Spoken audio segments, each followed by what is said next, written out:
আসসালামু আলাইকুম বন্ধুরা, আজকে আপনাদের দেখাবো কিভাবে ঘরে বসে 100% প্রাকৃতিক লিকুইড সার তৈরি করবেন। এটি একটি ঘরোয়া জৈব সার। এটি বেগুন গাছে দিলে ফলন হবে দ্বিগুণ, গাছ হবে সবল আর একটানা প্রচুর ফলন হবে। আমার ছাদ বাগানে বেগুন গাছে ব্যবহার করার পর ফলন দেখে তো সবাই অবাক। আপনারাও যদি গাছকে রাসায়নিক সার, স্বাস্থ্যকর ও প্রাকৃতিকভাবে চাষ করতে চান তবে অবশ্যই এই ভিডিওটি শেষ পর্যন্ত দেখবেন, কারণ আমি ধাপে ধাপে পুরো প্রক্রিয়াটি দেখাবো। প্রথমেই জেনে নেব এই প্রাকৃতিক লিকুইড সারটি কোন কোন গাছে ব্যবহার করব এবং কি কারণে ব্যবহার করব।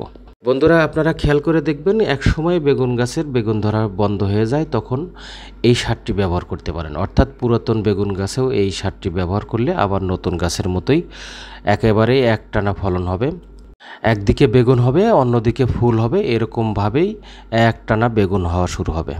আমার ভিডিও যারা নিয়মিত দেখেন তারা অবশ্যই দেখেছেন এই বেগুন গাছটির আগের কি অবস্থা ছিল আর 15-20 দিন এই সার দেওয়ার পরে এখন কি অবস্থা। তো বন্ধুরা, এখন আপনাদের দেখাবো এই সারটি কী কী উপকরণ দিয়ে তৈরি করেছি এবং কি প্রক্রিয়ায় তৈরি করেছি। আগেই জেনে রাখছি, এই সারটি তৈরি করতে কোনো রকম টাকা খরচ হবে না। আপনার হাতের নাগালেই ফেলে দেওয়া কিছু উপকরণ দিয়েই এই সারটি তৈরি করতে পারবেন। 1 লিটার পরিমাণ সার তৈরি করতে প্রথমেই 2টি ডিমের খোসা নেবেন। এই ডিমের খোসায় অনেক জীবাণু আছে, তাই ভালোভাবে না শুকাতে পারলে অবশ্যই আপনারা ভেজে নেবেন। এমনভাবে ভেজে নেবেন যেন ব্লেন্ডার করতে খুব সহজ হয়। ব্লেন্ডারে ব্লেন্ড করতে হবে খুব পাউডার আকারে। এরপর একটি কলার খোসায় 1 গ্লাস পানিতে এমনভাবে কুচি কুচি করে কাটবেন যেন সেখান থেকে খুব সহজেই দ্রবণ বের হয়। কুচি কুচি করে কাটার পরে সেগুলো ভালোভাবে নাড়াচাড়া দিয়ে নেবেন। এরপরে দিবেন চা পাতা।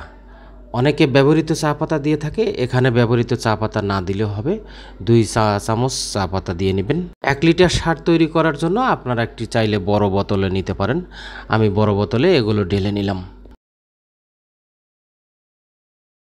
এরপরে চাল ধোয়া পানি, 1 গ্লাস পরিমাণ চাল ধোয়া পানি আপনারা এই বোতলে আবার ঢেলে নেবেন। চাল ধোয়া পানি গাছের জন্য খুবই উপকার। এরপরে ভেজে নেওয়া ডিমের খোসাগুলো ঠান্ডা হয়ে গেলে আমরা একটা ব্লেন্ডারে ব্লেন্ড করে নিব। এমনভাবে ব্লেন্ড করব যেন খুবই পাউডার আকারে হয়ে যায়, সেরকমভাবেই আপনারাও ব্লেন্ড করবেন। ব্লেন্ড করা হয়ে গেলে সেখানে আমরা 1 চা চামচ পরিমাণের বেশি নিয়ে নিব। ডিমের খোসার সার অন্যান্যভাবেও তৈরি করা যায়, তবে লিকুইড সার তৈরির ক্ষেত্রে একেবারেই পাউডার আকারে করতে হবে। এরপরে আমরা 1 চামচ পরিমাণ লিকুইড সারের ভিতরে এই ডিমের খোসার পাউডার দিয়ে ভালোভাবে নেড়েচেড়ে নিব। ভালোভাবে লাড়াচাড়া হয়ে গেলে সেগুলো আমরা 7 দিন অথবা 5 দিন পর্যন্ত রেখে দেব। 5 দিন শেষে স্প্রে আকারে যেহেতু ব্যবহার করব, সেই জন্য আমরা ভালোভাবে ছেঁকে নিব। ছাকনা দিয়েও ছেঁকে নিতে পারেন, সবচেয়ে ভালো হয় কাপড় দিয়ে ছেঁকে নিলে। কাপড় দিয়ে ছেঁকে নিলে ধীরে ধীরে ছাকতে হয়। এবার অবশিষ্ট যে খোসাগুলো রয়ে গেল, এগুলো আপনারা চাইলে সরাসরি গাছের গোড়ায় দিতে পারেন। তো হয়ে গেল সার তৈরি করা। এবার জেনে নেব এই সারটির ব্যবহার। এই সারটি ব্যবহার করতে আপনারা প্রথমত খেয়াল করে দেখবেন গাছের গোড়ায় শুকনো রয়েছে কিনা। ভেজা অবস্থায় এটি ব্যবহার করা যাবে না। 5 লিটার পানিতে আপনারা 2 গ্লাস পরিমাণ দিতে পারেন। এটি স্প্রে আকারেও ব্যবহার করা যায় এবং তরল জৈব সার হিসেবে গাছের গোড়ায় ব্যবহার করতে পারবেন। আর স্প্রে করার ক্ষেত্রে আপনারা কোনো পানি মিশাতে হবে না, সরাসরি আপনারা স্প্রে করতে পারেন। স্প্রে করার ক্ষেত্রে বিকেলের দিকে স্প্রে করাই ভালো। তো এইভাবেই আপনারা তৈরি করতে পারবেন রাসায়নিক সার ছাড়াই 100% প্রাকৃতিক উপায়ের সার। তো বন্ধুরা, আপনারা চাইলে ঘরে বসে এই সারটি বানিয়ে গাছকে আবার নতুনভাবে প্রাণ দিতে পারেন।